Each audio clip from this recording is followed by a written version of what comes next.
Setelah aku mengetahui bahwa aku kehilangan pekerjaanku dan membatalkan semua transfer bank, anakku datang ke rumahku dengan marah, menuntut penjelasan.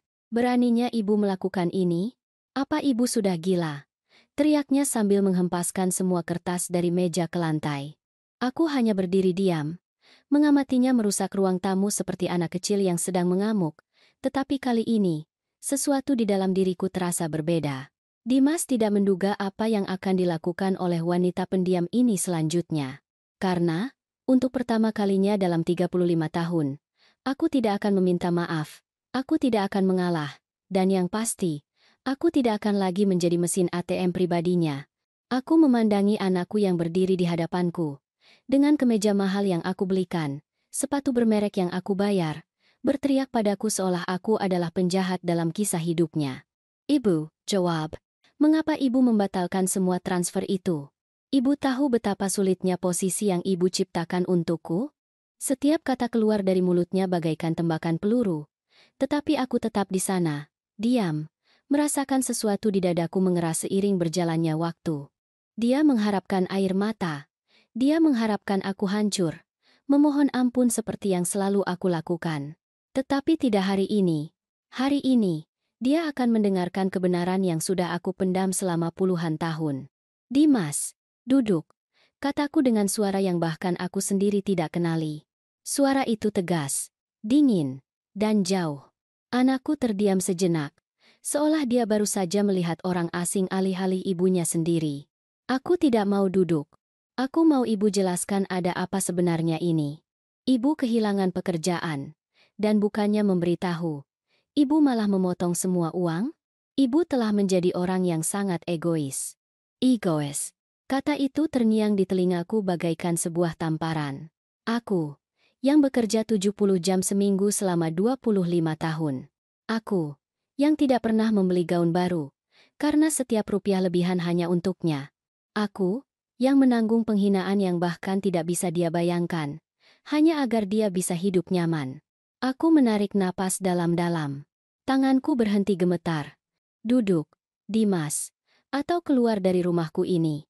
Tetapi jika kau tetap di sini, kau akan mendengarkan aku sampai selesai tanpa menyela. Is no does not stone. Sesuatu dari nada bicaraku membuatnya mundur. Dia menjatuhkan diri ke sofa dengan tangan terlipat, menatapku dengan campuran kekesalan dan kebingungan yang khas dari anak manja yang pertama kalinya ditolak. Aku tetap berdiri, karena setelah bertahun-tahun berlutut demi kebutuhan orang lain, aku perlu merasakan pijakan yang kuat di bawah kakiku. Aku kehilangan pekerjaanku 3 minggu yang lalu. Aku memulai, dan sebelum dia sempat menyela, aku mengangkat tangan. Tetapi, itu tidak seperti yang kau pikirkan. Itu bukan karena perusahaan tutup atau ada pemotongan karyawan. Itu karena aku akhirnya berani melakukan sesuatu yang seharusnya aku lakukan 10 tahun lalu. Aku melihat ekspresinya sedikit berubah, seolah ada sesuatu di otaknya mulai memproses bahwa mungkin, hanya mungkin, ada lebih banyak hal dalam cerita ini daripada yang dia duga. Selama 10 tahun, Dimas, setiap kali aku masuk ke kantor bosku, perutku terasa mual. Setiap kali aku harus pulang terlambat, aku tahu apa yang akan terjadi, tatapan, komentar, dan tangan yang diletakkan di tempat yang tidak seharusnya. Keheningan yang terjadi selanjutnya sangat pekat dan berat. Dimas membuka mulutnya, tetapi tidak ada suara yang keluar. Aku melanjutkan, karena jika aku berhenti sekarang, aku tahu aku tidak akan pernah memiliki keberanian untuk menyelesaikannya. Awalnya hanya kata-kata, komentar tentang pakaianku, tentang tubuhku, tentang apa yang akan dia lakukan jika dia lebih muda. Aku hanya tersenyum canggung dan mencoba mengalihkan pembicaraan. Tetapi seiring waktu, itu menjadi lebih buruk. Tangan di pinggangku saat aku berjalan melewatinya. Pesan larut malam yang tidak ada hubungannya dengan pekerjaan. Ajakan makan malam yang aku tolak berkali-kali. Suaraku mulai bergetar, tetapi aku memaksa diriku untuk tetap teguh. Dan tahukah kau mengapa aku tidak pernah mengatakan apa-apa? Mengapa aku menanggung semua itu selama 1 dekade penuh? Dimas kini terlihat pucat. Tangannya tidak lagi terlipat dengan angkuh, melainkan terkulai lemas di atas pahanya. Karena setiap bulan, aku mengirimimu $2.500. Karena ketika mobilmu rusak, Aku memberimu $5.000 untuk mobil baru. Karena ketika kau ingin mengambil kursus pemasaran digital yang tidak pernah kau selesaikan itu, aku memberimu $3.000. Karena suamu, makananmu, jalan-jalanmu, semua keinginanmu, semuanya berasal dari pekerjaan yang aku benci itu. Dari bos yang membuatku merasa kotor setiap hari. Air mata akhirnya mulai membasahi pipiku. Tetapi suaraku tidak goyah. Jadi aku diam saja. Dimas. Aku menelan penghinaan. Aku mencuci tanganku setelah setiap pertemuan dengannya. Dan aku terus berjalan karena aku pikir aku adalah ibu yang baik. Aku pikir mengorbankan martabatku adalah hal yang dilakukan seorang ibu untuk anaknya. Present to Sixteen Morning. Dia mencoba bicara. Ibu. Aku tidak. Tetapi aku memotongnya. Aku belum selesai. Selama bertahun-tahun ini, setiap kali kau meneleponku, itu selalu untuk meminta sesuatu. Lebih banyak uang, lebih banyak bantuan, lebih banyak dukungan. Kau tidak pernah bertanya bagaimana kabarku.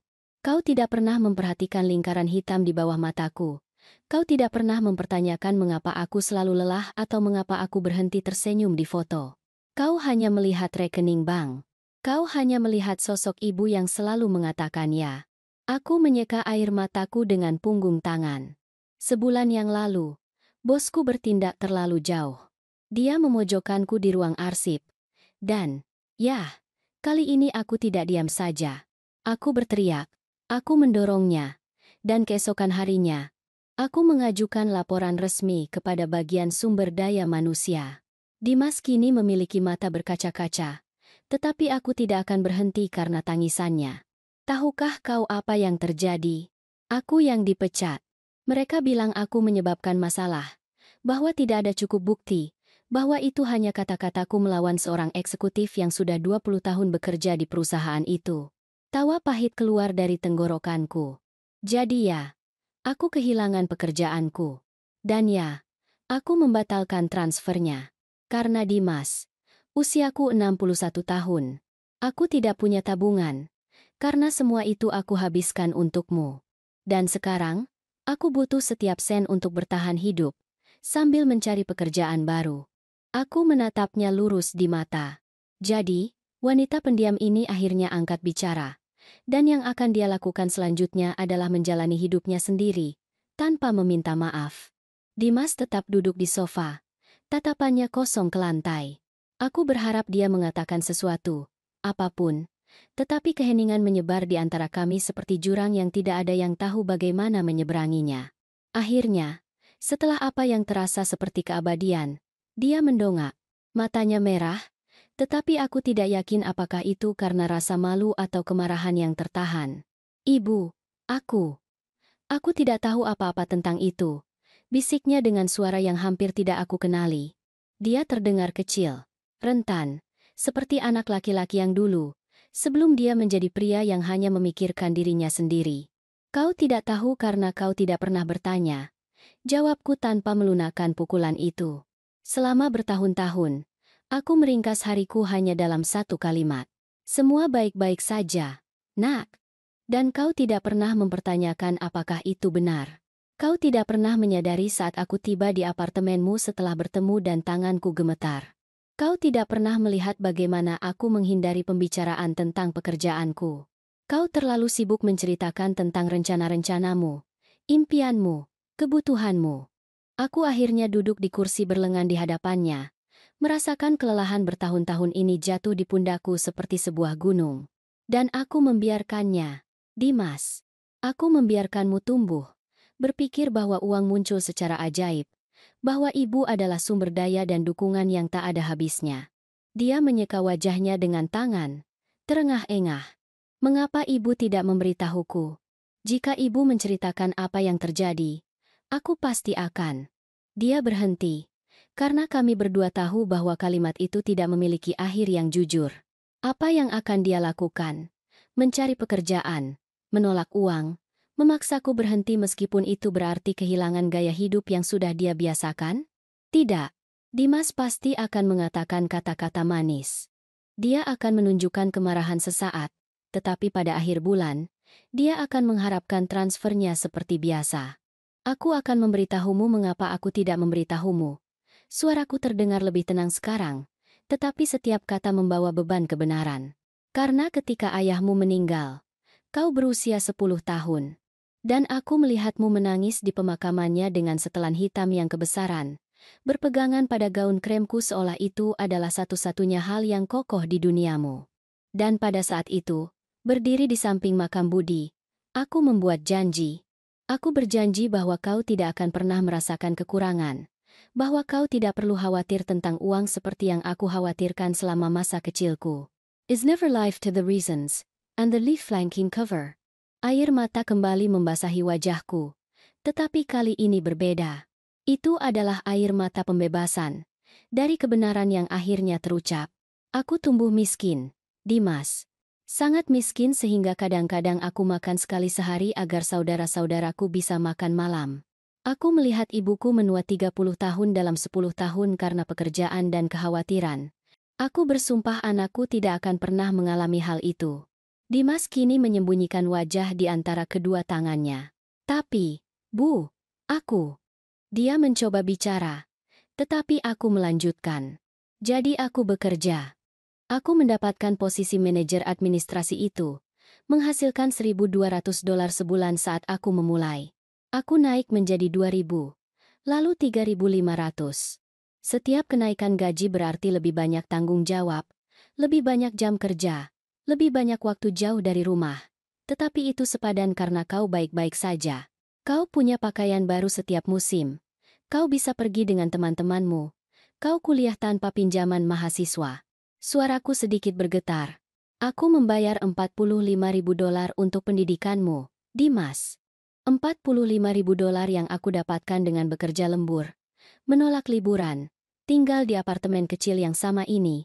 Sementara kau memiliki apartemen dengan balkon dan pemandangan kota. Dia mendongak dengan tiba-tiba. Aku tidak pernah meminta ibu melakukan semua itu. Aku tidak pernah meminta ibu berkorban seperti itu. Nada suaranya terdengar defensif, seolah dia berusaha melepaskan diri dari rasa bersalah yang jelas-jelas mencekiknya. Dan mungkin dia sebagian benar. Mungkin aku telah membangun penjara ini dengan tanganku sendiri. Bata demi bata, pengorbanan demi pengorbanan. Kau benar, aku mengakui. Dan aku melihat keterkejutan di wajahnya. Kau tidak pernah memintanya secara eksplisit, tetapi kau juga tidak menolaknya. Setiap kali aku menawarkan uang, kau mengambilnya. Setiap kali aku bertanya apakah kau butuh sesuatu, kau sudah punya daftar yang siap. Dan sedikit demi sedikit, tanpa kita sadari, kita membangun dinamika ini, di mana aku adalah penyedia abadi, dan kau adalah penerima abadi.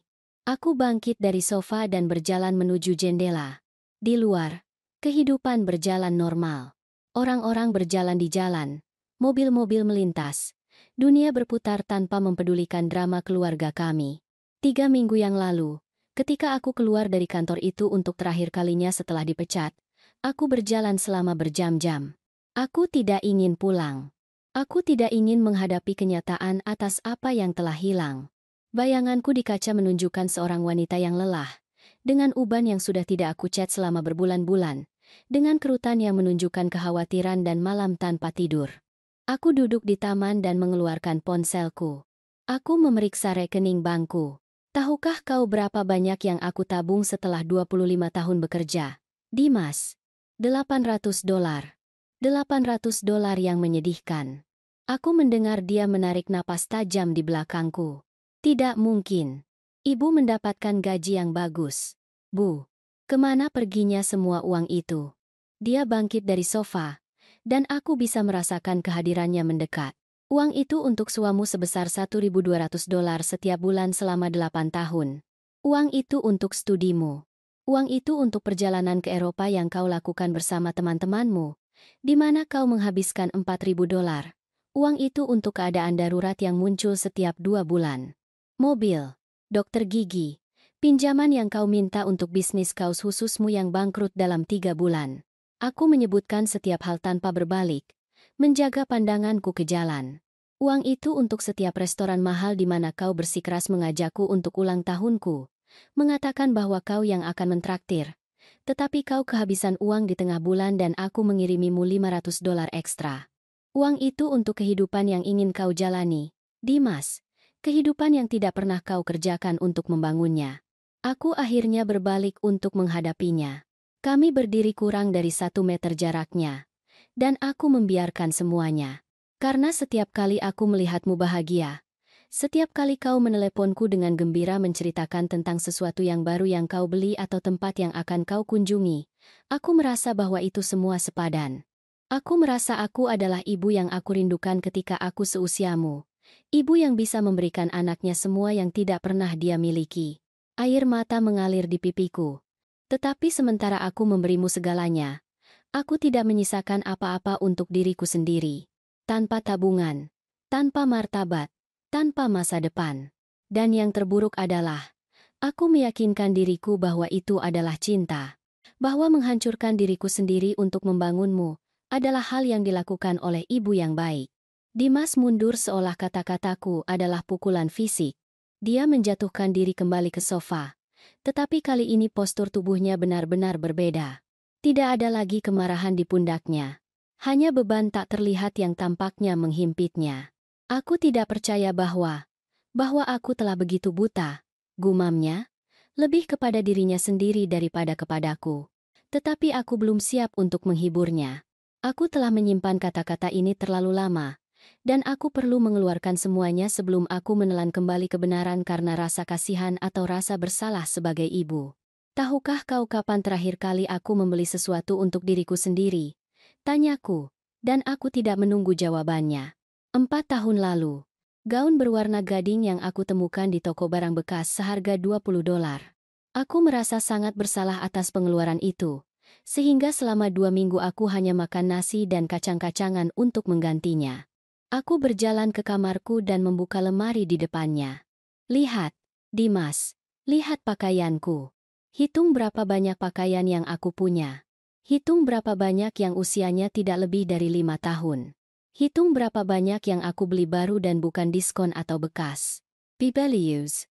Dia mendekat perlahan, dan aku bisa melihat matanya menyapu gantungan yang hampir kosong, sweater usang yang sama, celana dengan jahitan kecil yang aku buat sendiri. Ibu, aku tidak pernah memperhatikan. Suaranya terdengar pecah sekarang. Ibu selalu terlihat baik. Ibu selalu rapi saat kita bertemu. Aku tertawa tanpa humor. Karena aku memastikan diriku terlihat rapi untukmu, Nak. Karena aku tidak ingin kau merasa buruk. Karena seorang ibu tidak menunjukkan lukanya kepada anak-anaknya. Bukan.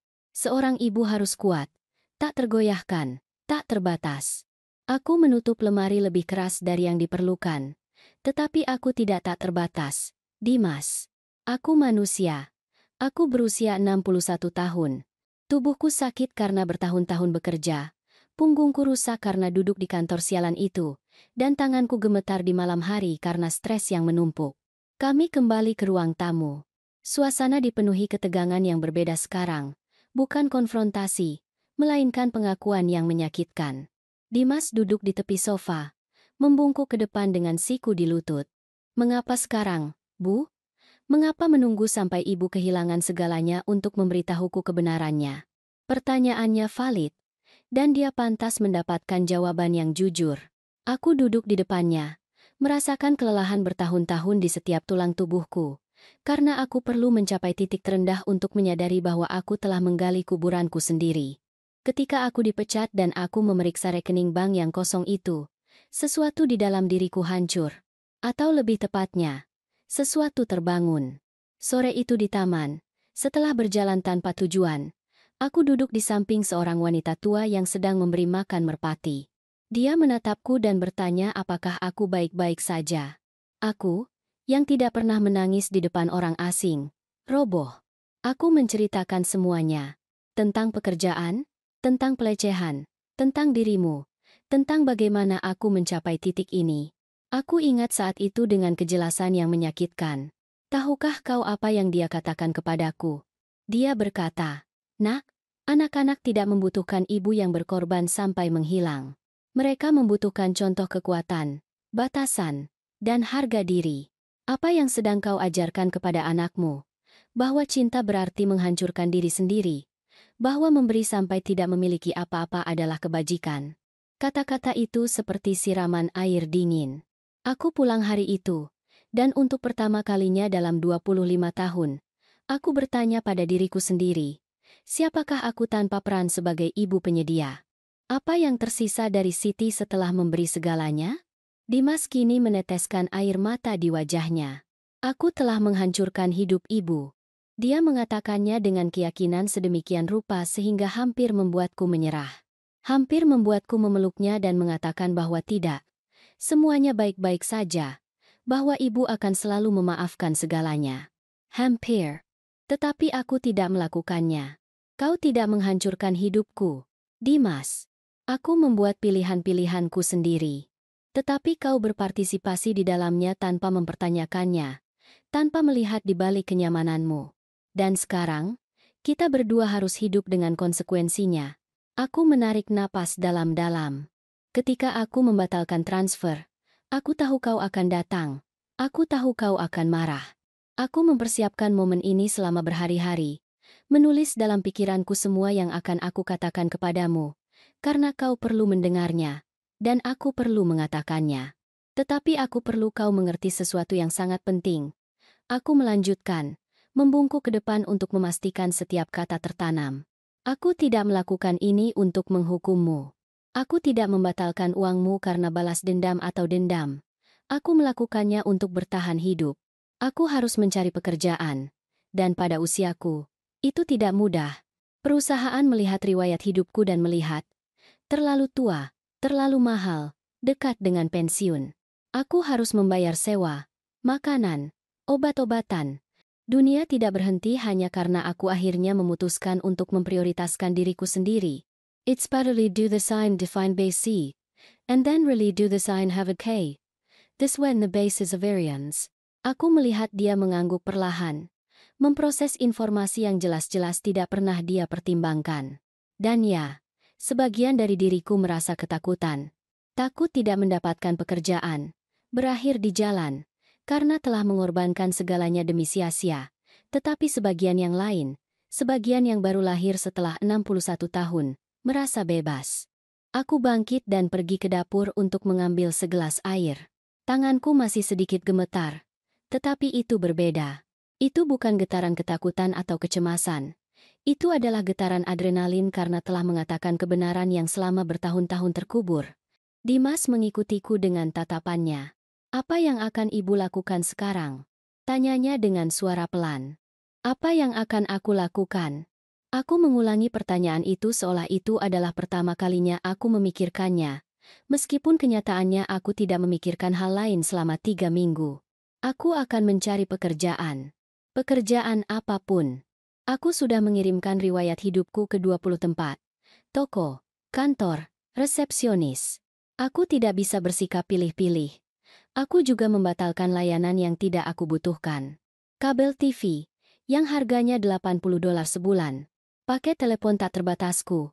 Aku ganti dengan paket dasar $30. Aku pergi ke supermarket dengan daftar ketat dan hanya membeli yang penting. Aku menyebutkan setiap perubahan seolah itu adalah kemenangan kecil. Aku berbicara dengan ibu kosku tentang sewa. Aku menjelaskan situasinya, dan dia memberiku waktu 2 bulan untuk melunasinya. Artinya, aku punya 60 hari untuk mendapatkan penghasilan atau aku harus mencari tempat yang lebih murah. Mungkin sebuah kamar alih-alih apartemen ini. Dimas pucat mendengar bagian terakhir itu. Apartemen ini sudah menjadi rumahku selama 15 tahun. Itu kecil, tetapi itu milikku. Penuh dengan kenangan saat dia masih kecil, saat Budi masih hidup, dan aku juga akan melakukan sesuatu yang seharusnya aku lakukan bertahun-tahun yang lalu. Aku melanjutkan, kembali ke ruang tamu. Aku akan mengajukan gugatan terhadap mantan bosku dan perusahaan.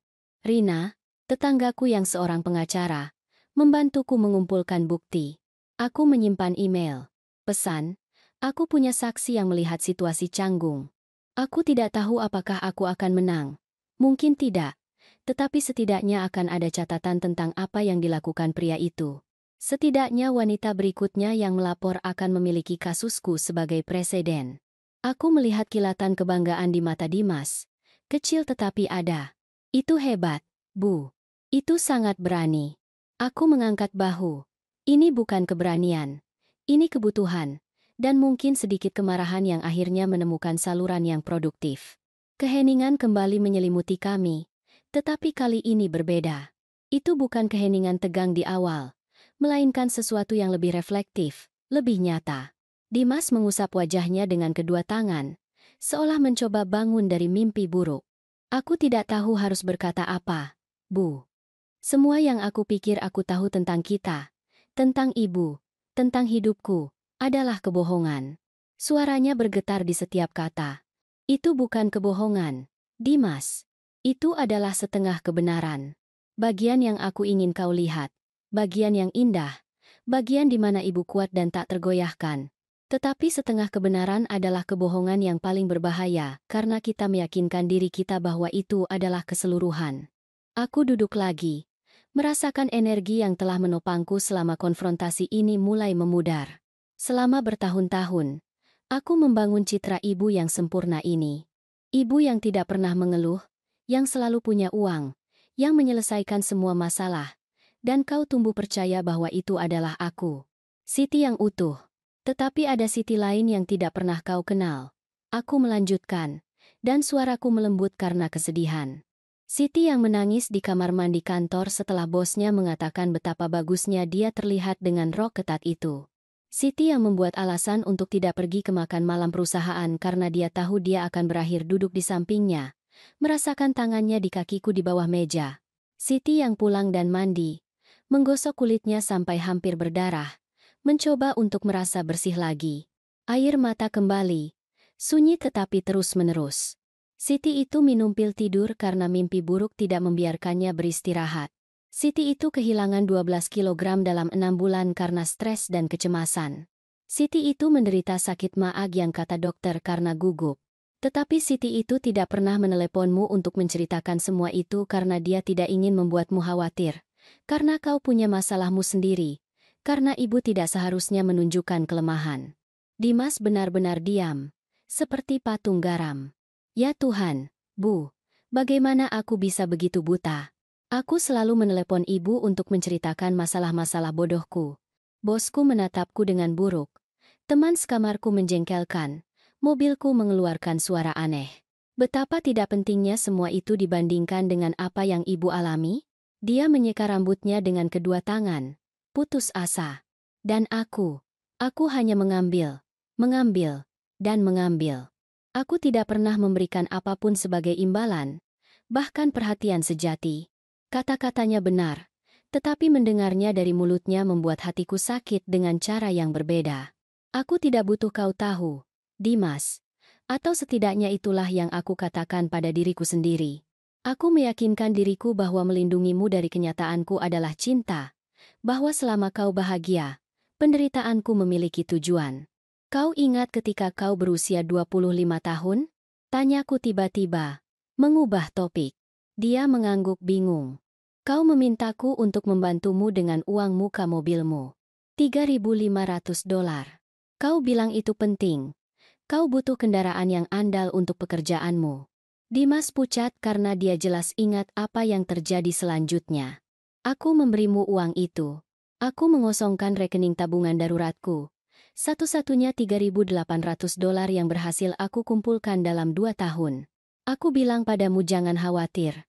Ibu selalu menemukan cara. Suaraku menjadi lebih keras. Seminggu setelah aku memberimu uang itu, bosku memanggilku ke kantornya setelah semua orang pergi. Dia bilang kami perlu meninjau beberapa laporan. Ketika aku tiba, lampu redup. Ada sebotol anggur di mejanya. Dia menawarkanku segelas. Aku bilang tidak. Dia bersikeras. Aku menolak lagi. Aku menutup mataku, mengingat malam itu yang telah aku coba hapus dari ingatanku ribuan kali. Dia bangkit dari kursinya dan berjalan ke arahku. Dia bilang aku terlihat tegang, bahwa aku perlu bersantai.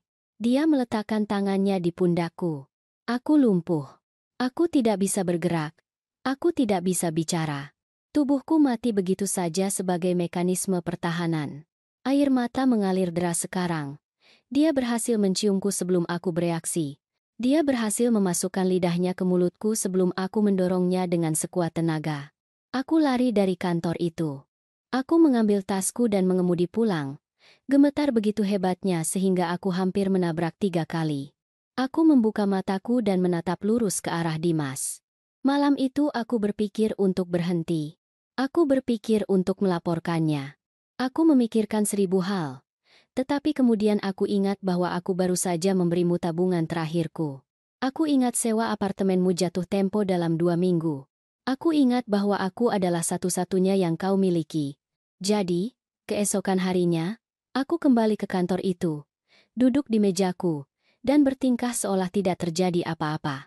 Dimas menutup mulutnya dengan tangan, menahan isakan. Tidak, Bu. Tolong katakan itu tidak benar. Tolong katakan ibu tidak menanggung itu karena aku.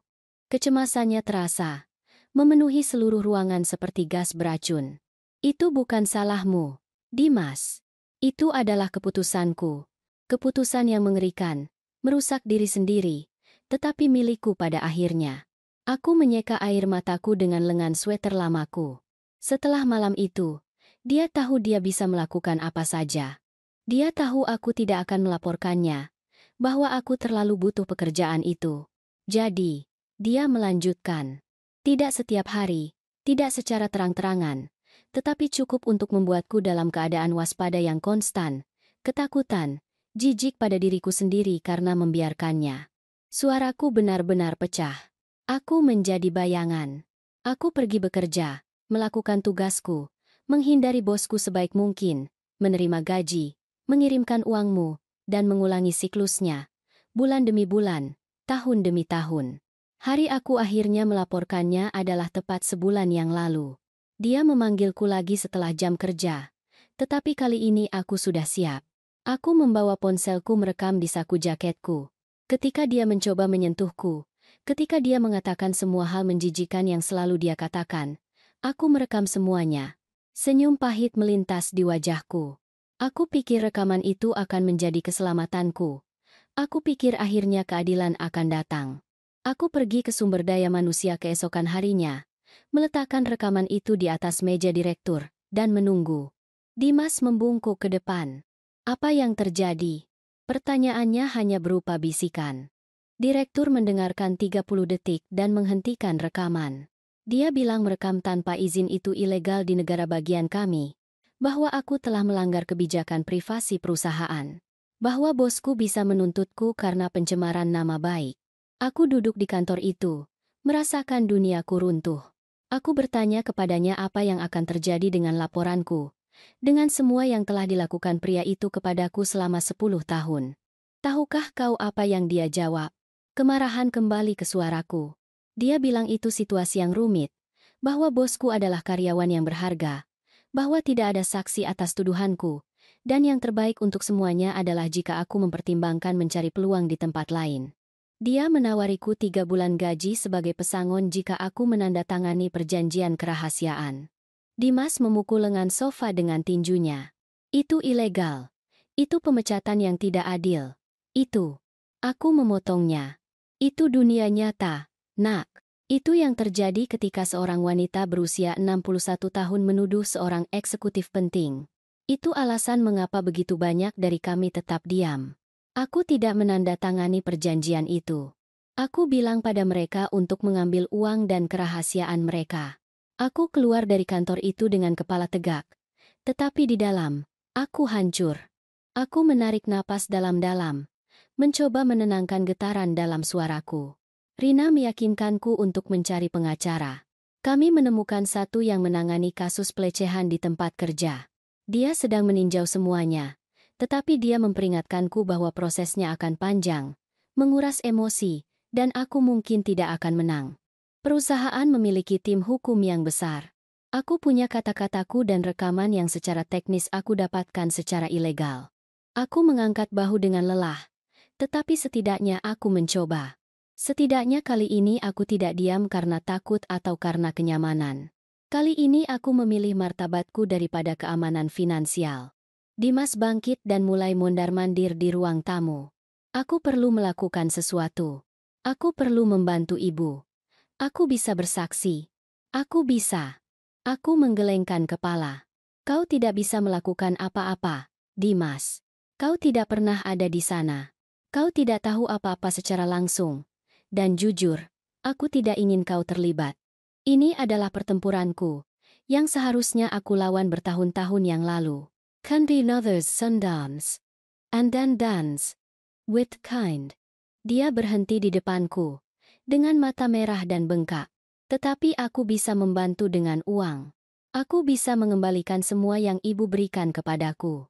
Aku bisa. Aku memotongnya dengan tawa sedih. Dengan uang apa? Nak, kau bekerja paruh waktu. Menghasilkan $1.000 sebulan. Sewamu 800. Dari mana kau akan mendapatkan uang untuk mengembalikan 25 tahun pengorbanan? Kenyataan dari keadaannya sendiri menghantamnya seperti tamparan. Dimas berdiri di tengah ruang tamu, dengan tangan terkulai di sisi tubuhnya, terlihat benar-benar tersesat. Itu seperti melihat seorang anak yang baru saja menemukan bahwa Sinterklas itu tidak ada, bahwa dunia bukanlah tempat ajaib yang dia yakini. Aku tidak punya apa-apa, gumamnya akhirnya. Secara harfiah aku tidak punya apa-apa. Semua yang aku miliki, semua yang aku punya, dibangun dengan uang ibu, dengan penderitaan ibu. Dia menjatuhkan diri kembali ke sofa, kali ini dengan tangan menutupi wajahnya. Aku ini parasit. Parasit sialan yang menghisap kehidupan ibunya sendiri selama 35 tahun. Mendengar kata-kata itu keluar dari mulutnya menyakitiku dengan cara yang tidak aku duga. Sebagian dari diriku ingin menghiburnya, mengatakan bahwa itu tidak seserius itu, bahwa semuanya akan baik-baik saja. Tetapi bagian yang lain, bagian yang baru lahir setelah berpuluh-puluh tahun tertidur, tahu bahwa dia perlu merasakan rasa sakit ini. Dia perlu memikul beban kebenaran untuk bisa berubah. Kau bukan parasit, Dimas. Kau adalah seorang pria yang tidak pernah belajar untuk mandiri, karena aku tidak pernah mengajarkannya kepadamu. Aku duduk di sampingnya, menjaga jarak kecil di antara kami. Ketika ayahmu meninggal, aku ketakutan. Takut membesarkanmu sendirian, takut gagal, takut kau akan tumbuh dalam kekurangan. Jadi aku terlalu berlebihan. Aku memberimu semua yang kau minta dan banyak hal yang tidak kau minta.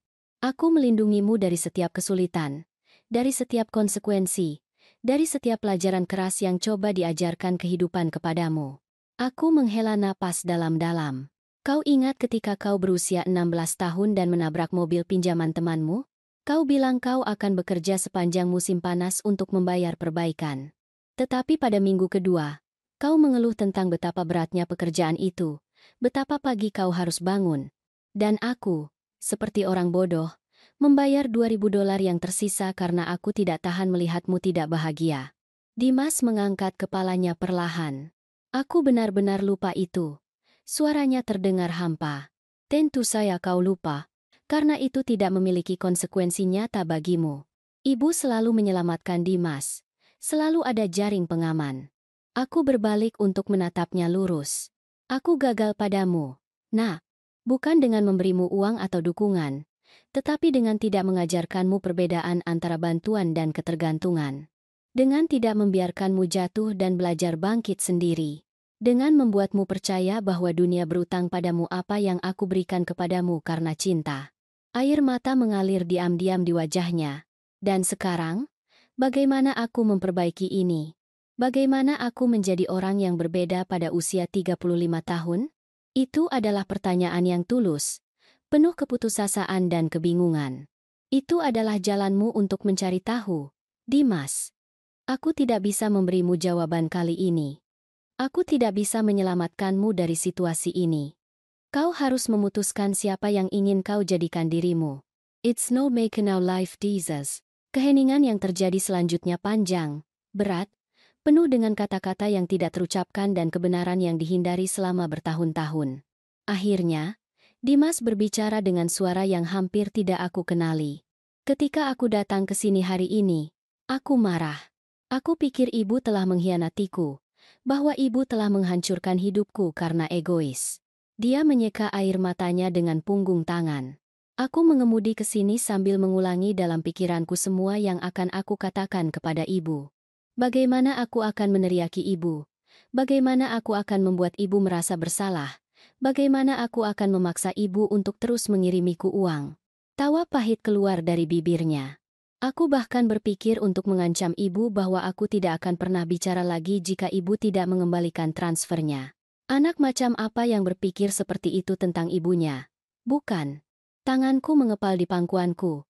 Tetapi aku tidak mengatakan apa-apa. Aku perlu mendengarnya sebanyak dia perlu mengatakannya. Dalam perjalanan, aku menelepon teman sekamarku.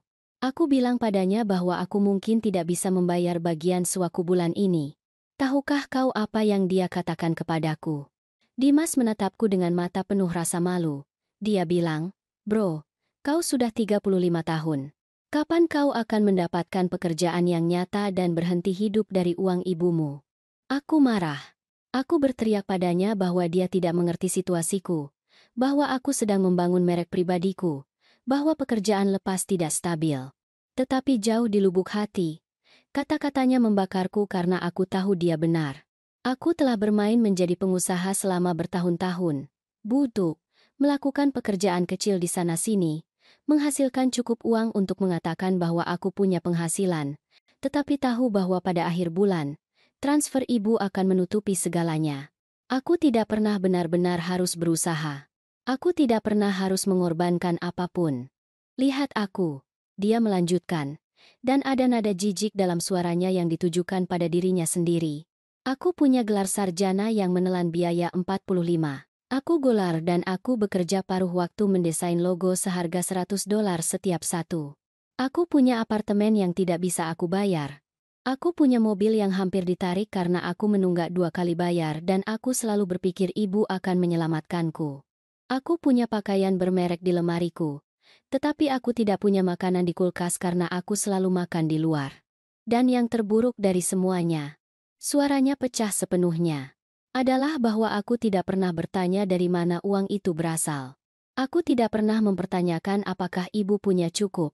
Aku tidak pernah memikirkan ibu sebagai orang sungguhan dengan kebutuhan dan batasan. Ibu hanyalah ibu, sumber ajaib sumber daya tak terbatas. Setiap kata yang keluar dari mulutnya adalah seperti tusukan pisau, tetapi itu adalah tusukan yang diperlukan. Itu adalah kata-kata yang aku perlukan untuk didengar selama bertahun-tahun, tetapi aku tidak pernah memiliki keberanian untuk memprovokasi. 2 bulan yang lalu, kau meneleponku dan bilang kau merasa lelah, bahwa pekerjaan sedang sangat berat akhir-akhir ini. Dimas bangkit dan mulai berjalan menuju jendela. Tahukah kau apa yang aku lakukan? Aku mengubah topik. Aku menceritakan tentang proyek baru yang ingin aku mulai, yang akan membutuhkan investasi awal. Aku bertanya apakah ibu bisa meminjamkanku $2.000. Dia tertawa tanpa humor. Bukan pinjaman nyata. Tentu saja. Kami berdua tahu aku tidak akan pernah mengembalikannya kepada ibu. Dan ibu, seperti biasa, bilang akan melihat apa yang bisa ibu lakukan. Ibu tidak mengatakan tidak. Ibu tidak menceritakan apa yang sebenarnya terjadi. Ibu hanya menelan kelelahan, rasa sakit, kebenaran ibu, dan tersenyum padaku melalui telepon. Dia berbalik untuk menatapku dengan mata hancur. Uang yang aku minta itu, dari mana asalnya, Bu? Berapa jam lembur ibu bekerja untuk mendapatkannya? Berapa kali ibu harus menanggung babi sialan itu karena ibu perlu mempertahankan pekerjaan itu agar bisa memberiku lebih banyak uang yang akan aku sia-siakan? 3 minggu. Jawabku dengan sederhana. Aku bekerja lembur selama 3 minggu. Aku pulang jam 10 malam, makan cepat, tidur, dan mengulangi siklusnya. 3 minggu itu sangat sulit karena bosku tahu aku rentan, bahwa aku butuh uang itu, bahwa aku akan setuju untuk pulang terlambat. Suaraku datar, tanpa emosi, karena jika aku membiarkan emosi keluar, aku akan roboh. Pada salah satu malam itu, dia masuk ke kantor tempat aku bekerja sendirian. Dia mengunci pintu. Dia bilang dia mengagumi dedikasiku, bahwa tidak banyak karyawan wanita yang bekerja sekeras aku. Dia mendekat dari belakang saat aku mencoba terus mengetik di komputer. Dia meletakkan tangannya di pundakku. Dia mulai memijat leherku. Aku kaku seperti papan, tetapi aku tidak bergerak. Aku tidak bisa bergerak karena aku butuh $2.000 itu untukmu. Dimas terpaku di samping jendela. Ya Tuhan, Bu, tolong jangan lanjutkan. Dimas hampir berteriak. Tetapi aku melanjutkan karena dia perlu mendengar kebenaran sepenuhnya, tanpa filter, tanpa perlindungan keibuan. Tangannya turun dari pundakku ke punggungku. Dia mulai memberitahuku betapa tegangnya aku. Betapa aku perlu bersantai. Aku terus melihat layar komputer. Melihat kata-kata yang kabur melalui air mata yang tidak aku izinkan untuk tumpah. Akhirnya dia berhenti. Dia bilang bagus aku begitu berdedikasi karena itu berarti kenaikan gajiku terjamin. Dia pergi dari kantor sambil bersiul. Aku menarik napas dalam-dalam. Merasakan udara memenuhi paru-paruku seolah itu adalah yang pertama kalinya. Malam itu aku pulang. Mandi selama 1 jam. Dan mentransfer $2.000 ke rekeningmu. Kau mengirimiku pesan yang mengatakan, "Terima kasih, Bu, Ibu yang terbaik." Aku menjawab dengan emoji hati karena aku tidak yakin bisa mengetik hal lain tanpa roboh. "Cukup, tolong." Dimas praktis meneriakkan kata-kata itu. Aku tidak bisa mendengar lagi. Aku tidak bisa tahu bahwa aku menyebabkan itu. Bahwa keegoisanku, kemalasanku, aku memotongnya dengan tegas. Kau tidak menyebabkan apa-apa, Dimas. Dia adalah satu-satunya yang bertanggung jawab atas tindakannya. Tetapi kau berpartisipasi dalam menciptakan dinamika di mana aku merasa tidak bisa mengatakan tidak kepadamu, di mana kenyamananmu lebih penting daripada kesejahteraanku. Dan itulah yang harus berubah. Aku bangkit dan berjalan ke arahnya. Aku tidak bisa terus menjadi solusi untuk segalanya bagimu. Aku tidak bisa terus mengorbankan diri sampai tidak ada lagi diriku yang tersisa. I love you, Zlatestip. Kami berdiri berhadap-hadapan, ibu dan anak, dipisahkan oleh bertahun-tahun pola yang merusak dan cinta yang salah dipahami. Dimas mengulurkan tangan seolah ingin menyentuh pundakku, tetapi berhenti di tengah jalan, seolah dia tiba-tiba tidak tahu bagaimana mendekatiku, seolah seluruh hubungan kami perlu dibangun kembali dari awal. Aku tidak tahu bagaimana meminta maaf atas sesuatu sebesar ini, katanya akhirnya, menjatuhkan tangannya. Kata-kata aku minta maaf terasa begitu tidak berarti dibandingkan dengan kerusakan yang aku bantu sebabkan. Aku mengangguk perlahan. Kau benar. Kata-kata tidak cukup. Tetapi itu adalah permulaan. Aku duduk lagi. Tiba-tiba merasakan beratnya usiaku di setiap sendi. Dimas, aku perlu kau mengerti sesuatu yang sangat penting. Aku tidak menceritakan semua ini untuk menghancurkanmu atau agar kau memikul rasa bersalah seumur hidupmu. Aku menceritakannya kepadamu karena kau perlu tahu kebenaran sepenuhnya agar bisa tumbuh, agar bisa berubah. Selama bertahun-tahun ini, aku membangun versi editan dari hidupku untukmu. Versi di mana ibu tak terkalahkan, di mana semuanya terkendali, di mana uang mengalir dengan mudah. Tetapi versi itu adalah kebohongan yang merugikan kita berdua. Aku membungkuk ke depan, mencari matanya. Itu merugikanmu karena kau tumbuh tanpa belajar ketahanan, tanpa mengembangkan alat yang diperlukan untuk menghadapi kehidupan nyata. Dan itu merugikanku karena aku menjadi versi diriku yang hampa, cangkang yang hanya ada untuk menyediakan. Dia duduk perlahan di lantai, bersandar ke dinding, seolah kakinya tidak bisa lagi menopangnya. Bagaimana aku tidak menyadarinya? Bagaimana aku bisa begitu buta begitu lama? Suaranya hanya berupa bisikan yang syarat dengan rasa sakit. Karena aku sangat pandai menyembunyikan. Aku mengakui. Dan karena mudah untuk tidak melihat apa yang tidak ingin kita lihat. Lebih nyaman menerima versi sederhana dari kenyataan daripada menggali kebenaran yang tidak nyaman. Aku bersandar ke sandaran sofa, membiarkan kelelahan memenuhiku. Tetapi juga karena begitulah cara cinta yang salah dipahami bekerja. Aku sangat mencintaimu sehingga aku pikir melindungimu dari segalanya adalah kewajibanku.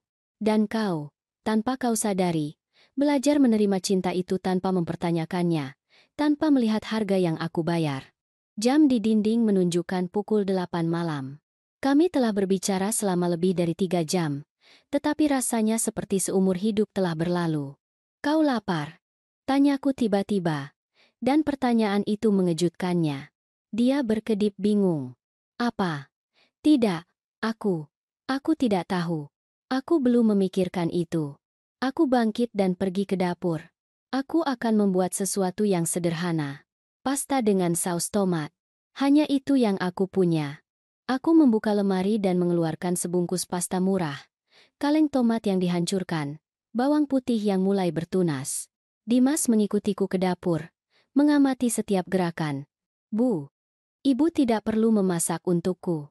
Aku bisa. Aku memotongnya saat aku meletakkan air untuk mendidih. Aku perlu melakukan sesuatu yang normal, sesuatu yang biasa. Aku telah melepaskan terlalu banyak emosi dan tubuhku perlu bergerak, melakukan sesuatu yang akrab. Selain itu, kau perlu makan. Kita berdua perlu makan. Hidup terus berjalan bahkan setelah percakapan yang paling sulit. Dia berdiri di samping meja dapur kecil, melihatku menyiapkan makanan dengan ekspresi yang tidak bisa aku baca. Bisa aku bantu? Tanyanya dengan malu-malu, seperti anak kecil yang tidak tahu apakah dia diizinkan berada di dapur. Kau bisa menyiapkan meja, jawabku, menunjuk ke piring. 2 piring, 2 garpu, serbet kertas karena yang kain kotor. Is not good. Aku mengamatinya saat dia membuka lemari mencari piring, memperhatikan bagaimana dia ragu-ragu di setiap gerakan. Ada di lemari kiri, rak kedua. Aku memberitahunya. Dimas mengeluarkan piring dan aku perhatikan bagaimana tangannya juga gemetar. Dia meletakkan semuanya di meja kecil dengan hati-hati, seolah setiap objek itu rapuh dan bisa pecah. Gelas ada di lemari atas. Tambahku sambil mengaduk saus. Dia mengeluarkannya dan mengisinya dengan air keran. Kami tidak punya jus, kami tidak punya soda. Hanya air biasa. Aku bertanya-tanya apakah dia menyadari ketiadaan kecil ini. Detail-detail ini yang berbicara tentang situasi keuanganku yang sebenarnya. Pasta sudah siap dalam 15 menit. Aku menyajikan 2 porsi sederhana di piring dan kami duduk berhadapan di meja kecil yang telah menjadi latar begitu banyak makan malam selama bertahun-tahun. Dimas mengambil garpunya, tetapi tidak mulai makan. Dia hanya menatap piring seolah itu berisi jawaban atas semua pertanyaan yang tidak pernah dia ajukan. Makan, kataku dengan lembut. Makanan lebih enak saat hangat. Dia mendongak ke arahku. Berapa malam ibu makan malam sendirian, Bu? Berapa kali ibu duduk di meja ini dengan sepiring makanan yang tidak ingin ibu makan, memikirkan semua yang ibu alami? Pertanyaan itu mengejutkanku. Banyak. Jawabku jujur. Terlalu banyak untuk dihitung. Kami makan dalam diam selama beberapa menit. Pasta itu tidak memiliki banyak rasa, tetapi itu mengenyangkan perut, dan itu yang penting. Ini enak, kata Dimas akhirnya, meskipun kami berdua tahu itu tidak benar. Itu adalah makanan dasar, untuk bertahan hidup, tanpa rempah-rempah atau bahan tambahan yang akan membuatnya benar-benar lezat. Terima kasih sudah berbohong dengan baik, jawabku dengan senyum kecil. Tapi ya, ini memenuhi fungsinya. Dia meletakkan garpu di piring dengan suara logam. Bu, aku perlu menceritakan sesuatu. Sesuatu yang membuatku malu. Tetapi ibu perlu tahu. Aku mempersiapkan diri secara mental. Tidak tahu apa yang harus diharapkan. 6 bulan yang lalu, ketika ibu mengirimiku $2.500 ekstra karena aku bilang laptopku rusak dan aku butuh yang baru untuk bekerja. Dia berhenti, menarik napas dalam-dalam. Aku berbohong. Laptopku baik-baik saja. Aku menggunakan uang itu untuk berlibur bersama teman-teman ke pantai. 5 hari di hotel all-inclusive. Minum dan bersenang-senang sementara ibu mungkin bekerja lembur untuk mendapatkan uang itu. Garpu hampir jatuh dari tanganku. Bukan karena terkejut, melainkan karena konfirmasi dari sesuatu yang jauh di lubuk hati selalu aku curigai. Mengapa? Tanyaku dengan sederhana. Dimas meneteskan air mata lagi di pipinya. Karena aku bisa. Karena aku tahu ibu tidak akan pernah meminta bukti. Ibu tidak akan pernah mempertanyakan ceritaku. Karena lebih mudah berbohong kepada ibu daripada mengakui bahwa aku menginginkan sesuatu yang sepele. Jika aku mengatakan yang sebenarnya, bahwa aku ingin berlibur, mungkin ibu akan bilang tidak, bahwa itu tidak perlu, bahwa aku harus menabung. Dia menyeka air matanya dengan serbet kertas. Jadi, aku mengarang kebutuhan. Aku membuatnya terlihat mendesak, penting, dan ibu, seperti biasa, menemukan cara untuk memberiku apa yang aku minta. All this is gone. Hatiku sedikit lebih hancur, bukan karena pengkhianatan, melainkan karena apa yang diwakilinya. Bertahun-tahun kepercayaan buta, cinta tanpa syarat yang salah arah, batasan yang tidak ada. Berapa kali lagi kau berbohong? Tanyaku. Perlu mengetahui kebenaran sepenuhnya. Dimas menutupi wajahnya dengan tangan. Banyak. Terlalu banyak. Kursus pemasaran digital yang tidak pernah aku selesaikan. Aku meninggalkannya setelah minggu pertama. Tetapi aku terus bilang pada ibu bahwa aku pergi ke kelas. Uang yang aku minta untuk memperbaiki mobil tahun lalu. Padahal hanya butuh ganti oli yang harganya $60. Sisanya aku habiskan untuk jalan-jalan, untuk pakaian, untuk hal-hal yang aku inginkan tetapi tidak aku butuhkan. Suaranya pecah sepenuhnya. Aku mencuri dari ibu. Selama bertahun-tahun aku mencuri dari ibu, bukan hanya uang, tetapi kedamaian ibu, kesehatan ibu, masa depan ibu. Dan aku melakukannya. Tahu bahwa ibu terlalu mencintaiku untuk mempertanyakannya. Is the self to the self man? The Brasnan Stad. Keheningan yang terjadi selanjutnya adalah yang paling berat sepanjang malam. Bukan hanya rasa sakit yang aku rasakan, itu adalah kekecewaan, kesedihan yang mendalam, dan anehnya, semacam pembebasan. Karena akhirnya, setelah bertahun-tahun, kebenaran sepenuhnya ada di meja. Tidak ada lagi versi editan, tidak ada setengah kebenaran, hanya kenyataan yang mentah dan menyakitkan. Terima kasih atas kejujuranmu, kataku akhirnya, dan dia menatapku dengan terkejut. Aku tidak tahu apakah aku pantas mendapatkan ucapan terima kasih karena mengakui bahwa aku adalah pencuri. Aku menggelengkan kepala. Kau pantas mendapatkan pengakuan karena akhirnya mengatakan yang sebenarnya. Pengakuan, bukan pengampunan. Pengampunan akan datang setelahnya, jika memang datang. Tetapi pertama, kau perlu sepenuhnya mengerti apa yang kau lakukan dan mengapa. Aku mendorong piringku yang setengah habis ke tengah meja. Dimas, selama bertahun-tahun ini, aku juga berbohong kepadamu. Aku membuatmu percaya bahwa uang itu tidak terbatas, bahwa sumber dayaku tidak ada habisnya, bahwa tidak ada yang kau minta terlalu banyak. Aku melatihmu untuk menjadi bergantung, untuk mengambil tanpa memberi, untuk hidup tanpa konsekuensi.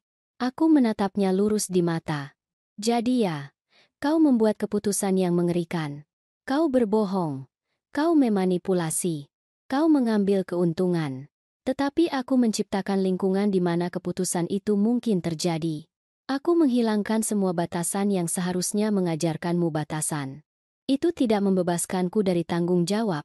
Protesnya dengan lemah. Tidak, itu tidak membebaskan. Aku setuju. Tetapi itu berarti kita berdua punya pekerjaan yang harus dilakukan. Kau perlu belajar menjadi orang dewasa yang mandiri, bertanggung jawab, jujur. Dan aku perlu belajar menjadi ibu yang bisa mengatakan tidak, yang bisa menetapkan batasan, yang bisa mencintaimu tanpa menghancurkan diriku dalam prosesnya. Aku bangkit dan mulai mengumpulkan piring. Dimas bangkit dengan cepat. Biarkan aku membantu. Aku mengangguk, dan bersama-sama kami mencuci piring kotor dalam diam. Itu adalah tugas yang sederhana, biasa. Tetapi ada sesuatu yang sangat bermakna dalam berada di samping satu sama lain melakukan sesuatu yang begitu biasa setelah percakapan yang begitu luar biasa. Dan sekarang apa? Tanya Dimas sambil mengeringkan piring terakhir. Itu adalah pertanyaan $1.000.000, yang tidak ada dari kami yang tahu bagaimana menjawabnya sepenuhnya. Aku menggantung lap dapur dan bersandar ke wastafel, merasakan beban usia di punggungku. Sekarang kau akan pulang dan mulai membuat keputusan yang sulit. Jawabku, menatapnya lurus. Keputusan yang menyakitkan, yang tidak nyaman, yang memaksamu untuk tumbuh dengan cara yang tidak pernah harus kau lakukan.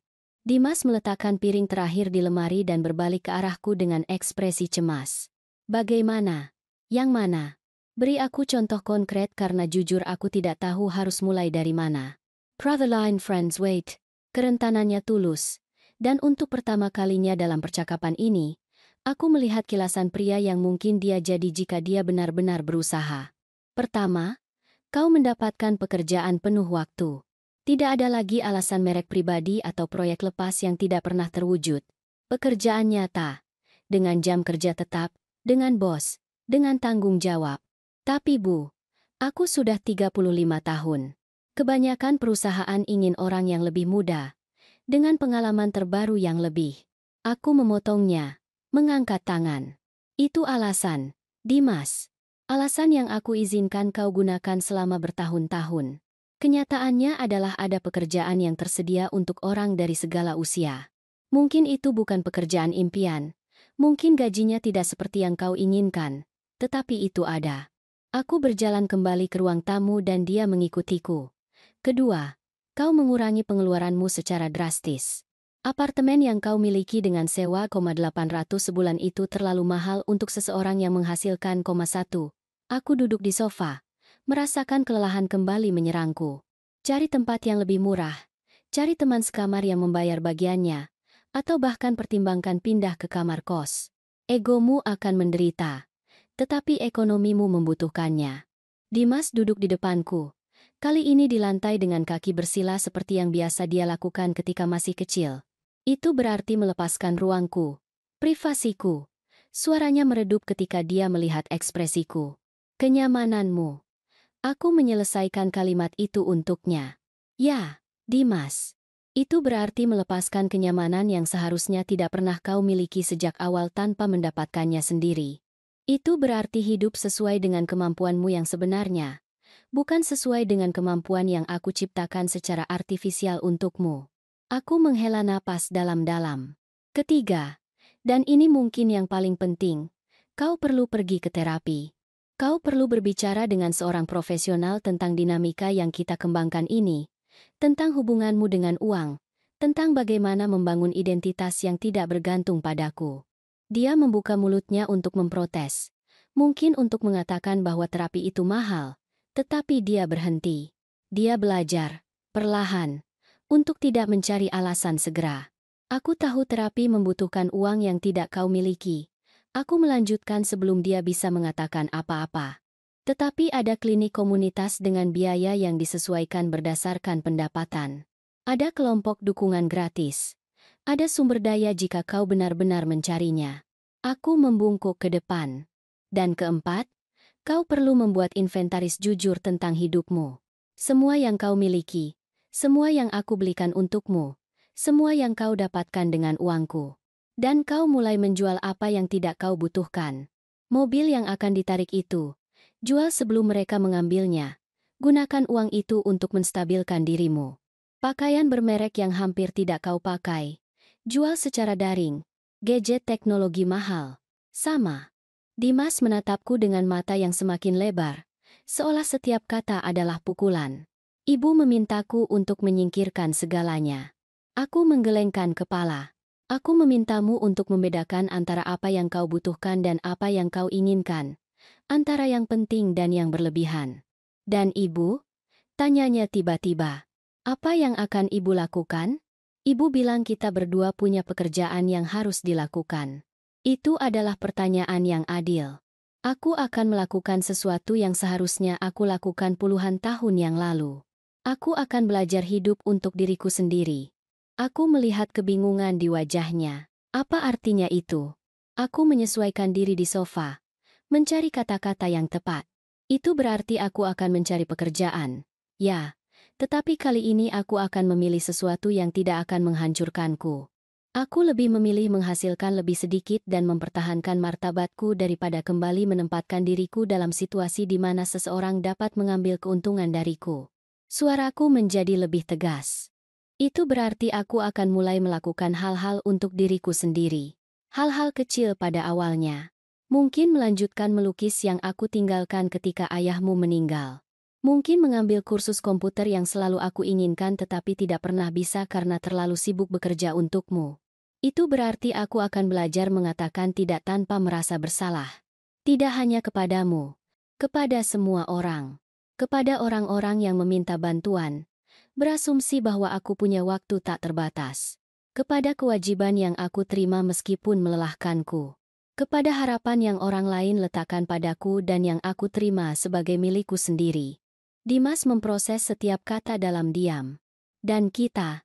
Tanyanya akhirnya dengan suara pelan. Bagaimana dengan hubungan kita? Itu adalah pertanyaan yang telah mengambang di udara sepanjang malam. Kita harus membangun kembali hubungan kita dari awal. Jawabku jujur.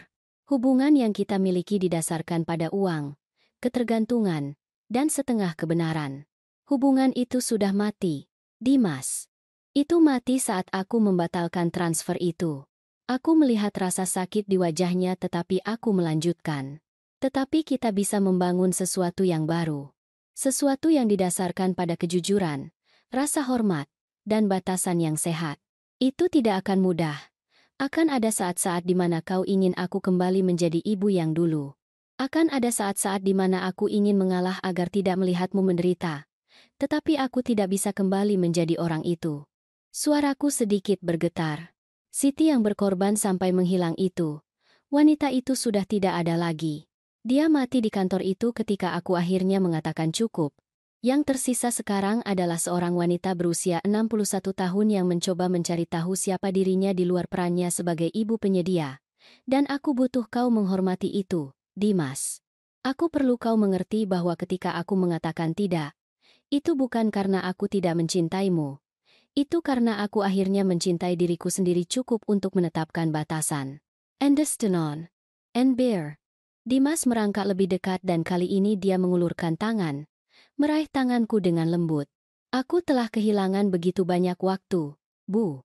Begitu banyak tahun di mana aku bisa benar-benar mengenal ibu, di mana kita bisa memiliki percakapan nyata, di mana aku bisa menjadi seorang anak alih-alih hanya penerima pengorbanan ibu. Dia meremas tanganku. Dan yang terburuk adalah aku tidak bisa mendapatkan waktu itu kembali. Aku tidak bisa membatalkan kerusakan. Aku tidak bisa mengembalikan tahun-tahun yang ibu hilangkan. Tidak, kau tidak bisa. Aku setuju. Meremas tangannya kembali. Tetapi kau bisa melakukan sesuatu dengan waktu yang tersisa. Kau bisa memilih untuk menjadi berbeda mulai sekarang. Kau bisa menghormati pengorbananku dengan menjadi pria yang aku bisa banggakan. Bukan karena apa yang dia miliki atau capai, tetapi karena siapa dia.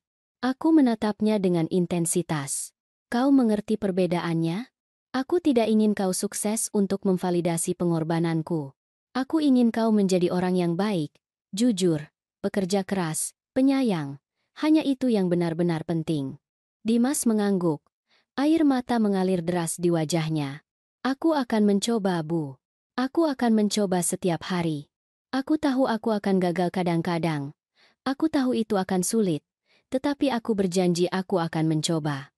Aku mengangguk perlahan. Hanya itu yang bisa aku minta. Upaya yang tulus. Usaha yang nyata. Perubahan yang sebenarnya. Bukan kata-kata kosong. Kami tetap seperti itu selama beberapa menit. Berpegangan tangan dalam diam. Di luar, dunia terus berputar. Para tetangga pulang kerja. Anjing-anjing menggonggong. Hidup melanjutkan jalannya. Tidak peduli dengan drama kecil kami. Akhirnya Dimas berbicara. Aku harus pergi. Sudah larut dan ibu pasti lelah. Dia benar. Aku merasa benar-benar terkuras. Seolah aku baru saja berlari maraton emosional. Ya, aku perlu istirahat. Lexma den the resent. Aku bangkit perlahan dan dia melakukan hal yang sama. Kami berjalan bersama menuju pintu. Dimas berhenti dengan tangan di pegangan. Boleh aku menelepon ibu besok? Atau ibu lebih suka aku memberi ruang? Aku berpikir sejenak. Kau boleh meneleponku. Tetapi Dimas, ketika kau menelepon, biarkan itu benar-benar tentang dirimu. Bukan tentang apa yang kau butuhkan atau apa yang kau ingin aku lakukan. Hanya tentang bagaimana kabarmu. Apa yang kau pikirkan. Bagaimana prosesmu berjalan.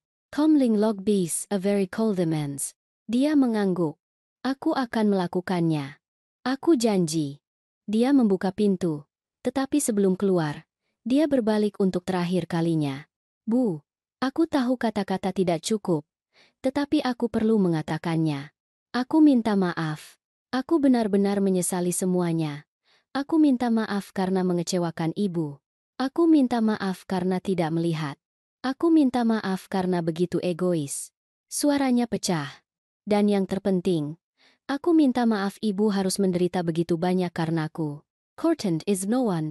Aku menatapnya. Pria ini yang adalah anakku. Orang asing ini yang perlu aku kenal lagi. Aku tahu, Dimas. Dan suatu hari, mungkin aku bisa sepenuhnya memaafkan. Tetapi hari ini, pada saat ini, aku hanya bisa menerima kata-katamu dan berharap itu berubah menjadi tindakan. Dia mengangguk mengerti. Selamat malam, Bu. Suaranya hanya berupa bisikan. Selamat malam, Nak. Aku menutup pintu perlahan di belakangnya dan berdiri di sana, mendengarkan langkah kakinya menjauh di koridor. Ketika keheningan kembali, aku akhirnya mengizinkan diriku untuk roboh. Aku merosot di pintu sampai duduk di lantai, dan untuk pertama kalinya dalam 25 tahun, aku menangis bukan karena kesedihan melainkan karena pembebasan. Aku duduk di lantai di samping pintu selama apa yang terasa seperti berjam-jam, tetapi mungkin hanya beberapa menit. Air mata mengalir deras, membasahi sweter lamaku, tetapi kali ini aku tidak mencoba menghentikannya. Aku telah menghabiskan puluhan tahun menahan setiap emosi, menelan setiap rasa sakit, tersenyum melalui setiap krisis. Malam ini, akhirnya, aku mengizinkan diriku merasakan semuanya tanpa filter, tanpa rasa malu, tanpa perlu menjadi kuat untuk orang lain. Ketika air mata akhirnya mengering, aku bangkit perlahan dari lantai. Lututku protes, punggungku berderit, mengingatkanku bahwa aku tidak lagi muda. Aku berjalan ke kamar mandi dan melihat diriku di cermin. Wanita yang menatapku kembali adalah orang asing dan akrab pada saat yang sama. Rambutku benar-benar abu-abu. Sesuatu yang sudah tidak aku cat selama berbulan-bulan ketika aku tidak bisa lagi membenarkan pengeluaran $60 di salon. Aku memiliki kerutan yang dalam di sekitar mata dan mulut, peta kekhawatiran dan tahun-tahun yang sulit, tetapi ada sesuatu yang berbeda di mataku. Untuk pertama kalinya dalam beberapa tahun, aku tidak melihat kekosongan yang telah menemaniku. Ada rasa sakit, ya, tetapi ada juga sesuatu yang lain. Tekad, mungkin. Atau mungkin hanya kejelasan. Aku mencuci wajahku dengan air dingin, merasakan setiap tetes membangunkanku sedikit lebih banyak ke kenyataan baru ini. Aku keluar dari kamar mandi dan melihat apartemen kecilku seolah aku melihatnya untuk pertama kalinya. Itu sederhana, dengan perabotan tua dan usang. Dinding perlu dicat. Karpet memiliki noda yang tidak pernah bisa aku hilangkan sepenuhnya, tetapi itu milikku. Ruang kecil dan tidak sempurna ini adalah semua yang berhasil aku pertahankan setelah memberikan segalanya kepada Dimas. Dan alih-alih merasa malu atau sedih, aku merasakan sesuatu yang mirip dengan kebanggaan. Aku telah bertahan. Aku berdiri, bernapas, siap untuk memulai lagi. Aku pergi ke kamarku dan membuka laci bawah lemari, yang tidak pernah aku buka karena berisi kenangan yang terlalu menyakitkan. Di bawah pakaian tua yang tidak lagi aku kenakan, aku menemukan apa yang aku cari, buku sketsa lamaku. Aku tidak menyentuhnya selama lebih dari 20 tahun, sejak sebelum Budi meninggal. Aku membalik halaman perlahan, melihat gambar-gambar dari masa ketika aku masih percaya bahwa aku bisa menjadi seorang seniman. Bunga, pemandangan, potret Budi ketika kami masih muda. Setiap halaman adalah pengingat akan wanita yang pernah aku sebelum aku menjadi hanya seorang ibu, penyedia, korban. Halaman terakhir memiliki gambar Dimas yang setengah jadi ketika dia berusia 5 tahun, tersenyum dengan gigi depan yang hilang. Aku tertidur saat menggambarnya malam itu dan tidak pernah menyelesaikannya. Aku tidak pernah mengambil pensil lagi setelah itu. Aku menutup buku sketsa dan meletakkannya di meja samping tempat tidurku. Besok, aku berjanji pada diriku sendiri. Besok aku akan memulai sesuatu yang baru. Meskipun itu hanya coretan sederhana, meskipun itu buruk setelah bertahun-tahun tidak berlatih. Tetapi aku akan memulai. Aku mengganti pakaian tidur, kaos lama dengan lubang di bahu dan celana katun usang. Aku berbaring di tempat tidur, merasakan tubuhku tenggelam ke kasur yang mungkin perlu diganti bertahun-tahun yang lalu. Tetapi alih-alih insomnia yang telah menghantuiku selama berbulan-bulan, aku merasakan sesuatu yang berbeda. Aku merasakan kedamaian. Bukan kedamaian karena semuanya sudah selesai, melainkan kedamaian karena akhirnya mengatakan yang sebenarnya. Kedamaian? Karena tidak lagi memikul rahasia yang menghimpitku. Kedamaian karena telah mengambil langkah pertama menuju kehidupan yang berbeda. Aku menutup mata dan untuk pertama kalinya dalam beberapa tahun, aku tertidur tanpa pil, tanpa berputar-putar selama berjam-jam, tanpa mimpi buruk. Aku bangun pagi-pagi keesokan harinya. Matahari baru mulai menyaring melalui tirai murah di kamarku. Untuk sesaat, dalam ruang kabur antara tidur dan bangun, aku melupakan semua yang telah terjadi.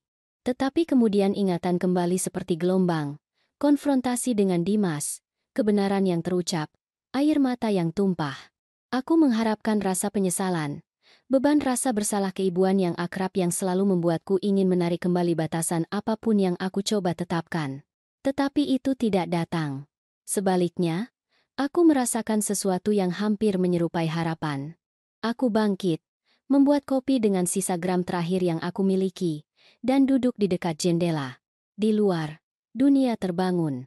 Wanita dari apartemen di bawah mengajak anjingnya keluar. Tukang koran lewat dengan sepedanya. Kehidupan biasa berlanjut, tidak peduli dengan gempa bumi pribadi siapapun. Aku mengambil ponselku dan membuka emailku. Aku punya 3 balasan baru untuk lamaran pekerjaan yang aku kirim minggu sebelumnya. 2 adalah penolakan otomatis, tetapi yang ketiga adalah undangan wawancara. Sebuah toko serba ada mencari pengawas lantai. Gajinya $1.400 sebulan, hampir setengah dari gaji yang aku dapatkan sebelumnya. Tetapi itu adalah sesuatu. Itu adalah permulaan. Aku menjawab menerima wawancara untuk keesokan harinya. Kemudian aku membuka browser dan mencari klinik kesehatan mental dengan biaya yang disesuaikan. Jika aku akan meminta Dimas untuk pergi terapi, aku juga perlu pergi. Aku perlu memproses 25 tahun trauma, pelecehan di tempat kerja, pengorbanan diri yang merusak. Aku menemukan sebuah klinik 20 menit dengan bus yang menawarkan sesi $30 berdasarkan pendapatan. Aku menelepon dan menjadwalkan janji untuk minggu depan. Ponselku berdering dan nama Dimas muncul di layar. Untuk sesaat aku ragu untuk menjawab. Itu terlalu pagi, baru jam 7 pagi. Tetapi aku ingat apa yang aku katakan kepadanya tadi malam, bahwa dia boleh menelepon. Aku menjawab, "Bu." Suaranya terdengar serak, seolah dia menangis atau tidak tidur. "Selamat pagi, Dimas." Suaraku hati-hati. "Selamat pagi, aku. Aku tidak banyak tidur tadi malam. Aku tidak bisa berhenti memikirkan semuanya. Ada jeda yang panjang. Tidak apa-apa. Itu normal. Itu malam yang sulit bagi kita berdua." Aku mendengar dia menarik napas dalam-dalam di sisi lain. "Bu, aku menelepon teman sekamarku 1 jam yang lalu. Aku bilang padanya bahwa aku perlu pindah, bahwa aku tidak bisa terus membayar sewa itu." Dia kesal, tetapi dia mengerti. Aku merasakan sesuatu mengendur di dadaku. "Dan apa yang akan kau lakukan?" Jeda lagi. Aku menemukan sebuah kamar di apartemen bersama dengan 2 pria lain. Harganya $350 sebulan. Itu kecil. Tidak memiliki kenyamanan yang aku miliki sebelumnya, tetapi itu yang bisa aku bayar. Itu sangat bagus, Dimas, jawabku, dan aku mengatakannya dengan tulus. Itu adalah langkah penting. Aku mendengar suaranya sedikit pecah. Aku juga memasang mobilku secara daring untuk dijual. Beberapa orang sudah menanyakannya. Dan pagi ini aku mengirimkan riwayat hidupku ke 20 tempat. Restoran, toko, gudang, apapun yang membayar gaji penuh. Air mata datang ke mataku. Tetapi kali ini berbeda. Itu adalah air mata dari sesuatu yang mirip dengan kebanggaan. "Aku bangga padamu, Nak. Aku tahu itu tidak mudah." Dia tertawa tanpa humor. "Ini mengerikan, Bu. Aku merasa seperti kegagalan. Aku berusia 35 tahun dan aku memulai dari nol seolah aku berusia 20. Tetapi ibu benar. Aku membutuhkannya. Aku perlu melakukan ini." Kami menghabiskan beberapa menit lagi. Itu bukan percakapan dangkal seperti sebelumnya. Dimas menceritakan bagaimana perasaannya tadi malam setelah dia pergi. Bagaimana dia menangis di mobilnya selama setengah jam sebelum bisa mengemudi pulang. Bagaimana dia memeriksa apartemennya, melihatnya dengan mata baru, menyadari betapa banyak yang telah dia habiskan untuk hal-hal yang tidak perlu. Ketika kami menutup telepon, aku duduk di dekat jendela, merasakan sesuatu yang belum aku rasakan selama bertahun-tahun. Itu bukan kebahagiaan persisnya, tetapi itu adalah sesuatu.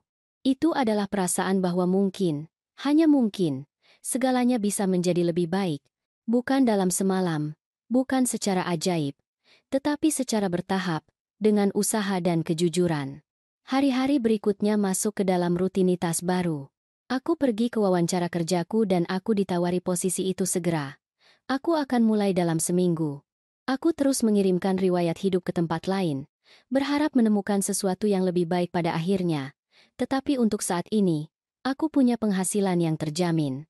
Aku menelepon ibu kosku dan menegosiasikan rencana pembayaran untuk melunasi sewa.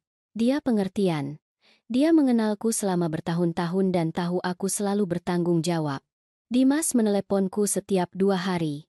Tidak pernah meminta uang, hanya untuk menceritakan tentang kemajuannya. Dia menjual mobilnya dan menggunakan uang itu untuk membayar utang yang tertunda. Dia mendapatkan pekerjaan di gudang. Shift malam yang dia benci tetapi memberinya $1.600 sebulan. Dia pindah ke kamar kecil dan mengirimi aku foto. Itu sederhana. Dengan tempat tidur single, meja tua, dan jendela yang menghadap ke gang. Sederhana, Bu. Dia menulis dalam pesannya. Tapi jujur. Aku mulai pergi ke terapi. Sesi pertama sangat brutal. Harus berbicara keras tentang pelecehan. Tentang keterlibatanku dalam menciptakan anak yang bergantung, tentang semua tahun yang hilang. Terapisku, seorang wanita bernama Ayu berusia sekitar 50-an, blak-blakan tetapi penuh kasih.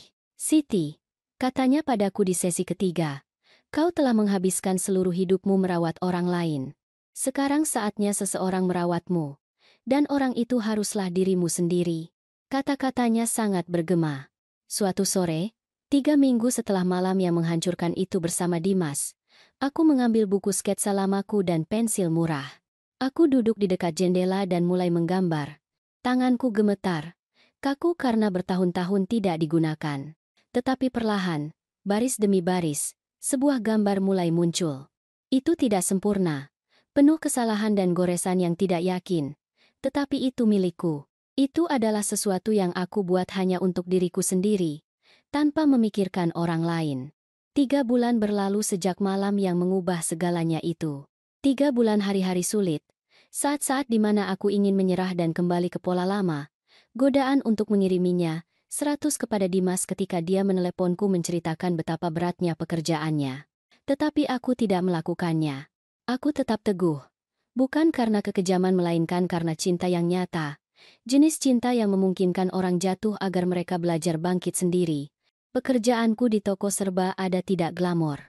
Aku menghabiskan 8 jam berdiri mengawasi karyawan, menyelesaikan keluhan pelanggan, mengatur inventaris. Kakiku sakit di penghujung hari dan gajiku hampir tidak menutupi biaya hidupku. Tetapi ada sesuatu yang sangat memuaskan dalam mendapatkan uang dengan jujur, di tempat di mana tidak ada yang menyentuhku tanpa izin, di mana tidak ada yang membuatku merasa kotor atau kecil. Bosku adalah seorang wanita bernama Dewi, efisien dan adil, yang menghargai pengalamanku dan tidak pernah melampaui batas. Dengan gaji penuh pertamaku, setelah membayar sewa dan tagihan, aku menyisakan $120. Di masa lalu, uang itu akan langsung diberikan kepada Dimas. Tetapi kali ini aku melakukan sesuatu yang berbeda. Aku pergi ke toko seni dan membeli bahan-bahan dasar, pensil grafit, buku sketsa baru, penghapus. Aku menghabiskan $40 yang terasa sepele sekaligus penting. Malam itu aku menggambar selama 3 jam berturut-turut. Tenggelam dalam kesenangan sederhana menciptakan sesuatu tanpa tujuan selain kenikmatan. Aku belum mahir. Tanganku masih melupakan teknik yang pernah aku kuasai. Tetapi itu tidak masalah. Aku melakukannya untukku. Hanya untukku. Dimas juga berubah. Perlahan tetapi terlihat. Dalam panggilan mingguan kami, dia tidak lagi berbicara tentang proyek-proyek besar atau ide bisnis yang membutuhkan investasi. Dia berbicara tentang rutinitasnya di gudang, tentang bagaimana dia belajar mengoperasikan forklift, tentang bagaimana dia menabung $50 setiap 2 minggu di rekening yang sebelumnya tidak ada. Bu, hari ini aku berbicara dengan seorang konselor di klinik komunitas. Katanya suatu sore, aku akan mulai terapi minggu depan. Aku hanya bisa membayar $20 per sesi, tetapi itu adalah permulaan. Hatiku dipenuhi kebanggaan. Itu luar biasa, Dimas, sungguh. And the third word is a poverty, and the second, and the third, and the says.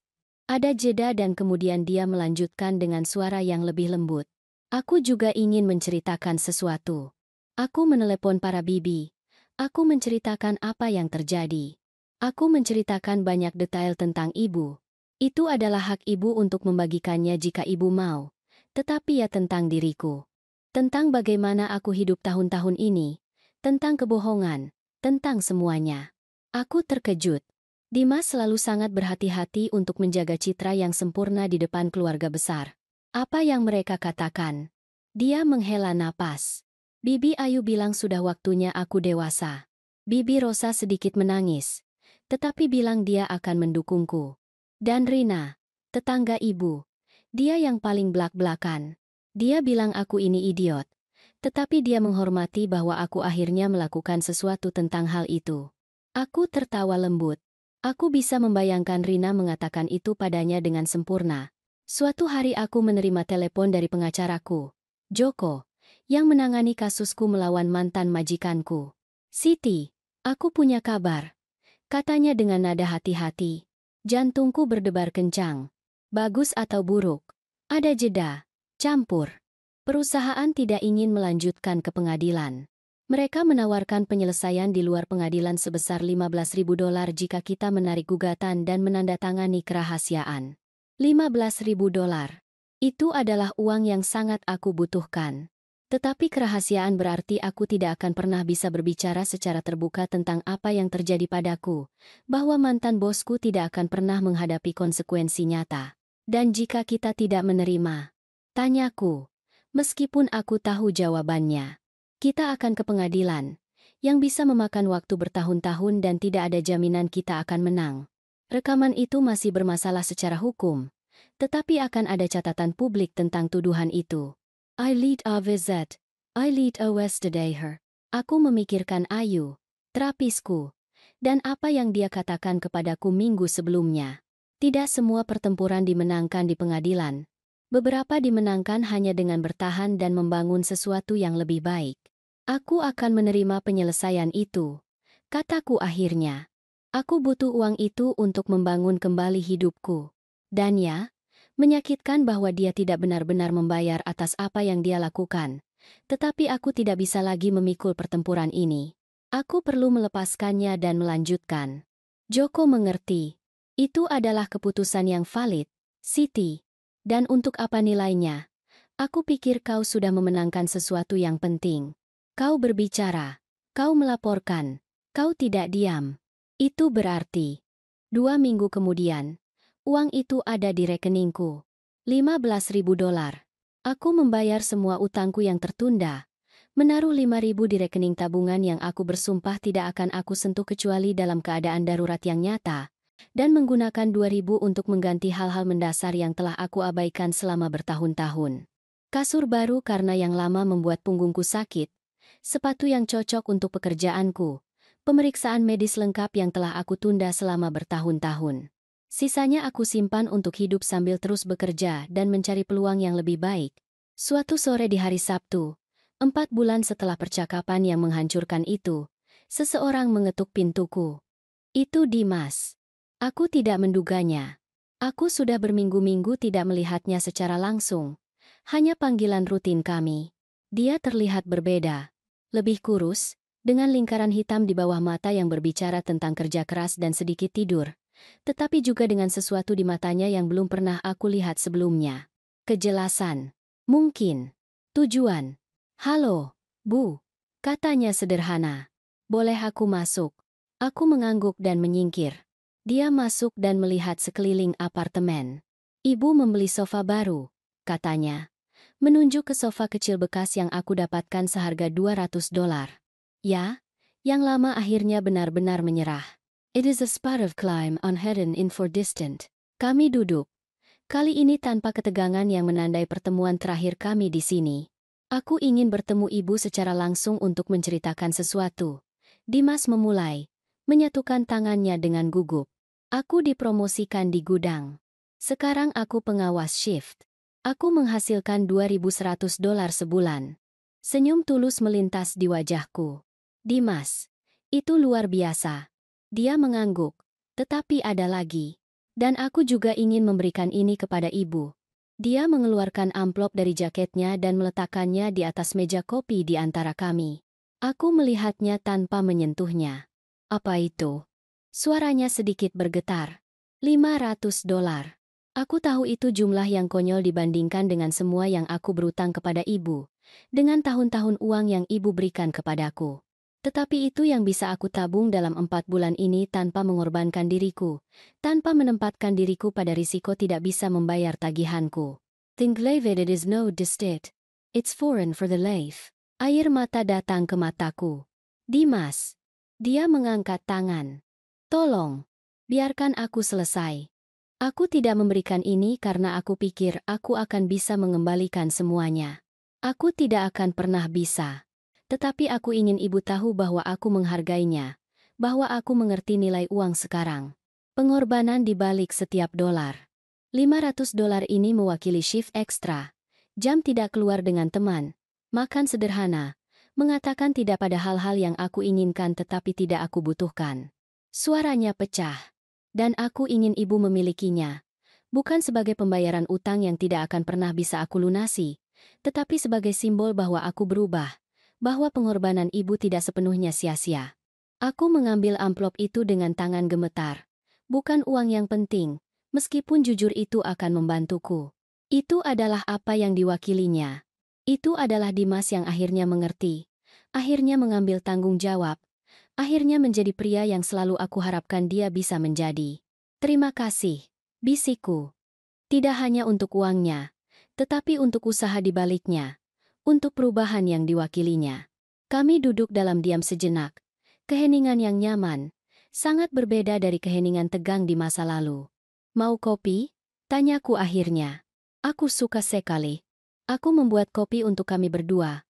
Kali ini menggunakan biji kopi yang bagus yang aku izinkan untuk aku beli dengan sebagian uang penyelesaian. Kami duduk bersama dan untuk pertama kalinya dalam beberapa tahun, kami memiliki percakapan yang nyata. Bukan tentang uang, bukan tentang masalah atau kebutuhan, melainkan tentang hidup. Dia menceritakan tentang terapisnya, tentang hal-hal yang dia temukan tentang dirinya sendiri. Aku menceritakan tentang pekerjaanku, tentang bagaimana aku kembali menggambar, tentang kesenangan kecil yang aku belajar untuk izinkan pada diriku sendiri. Tahukah ibu apa yang paling aneh? Kata Dimas saat kami menghabiskan kopi kami.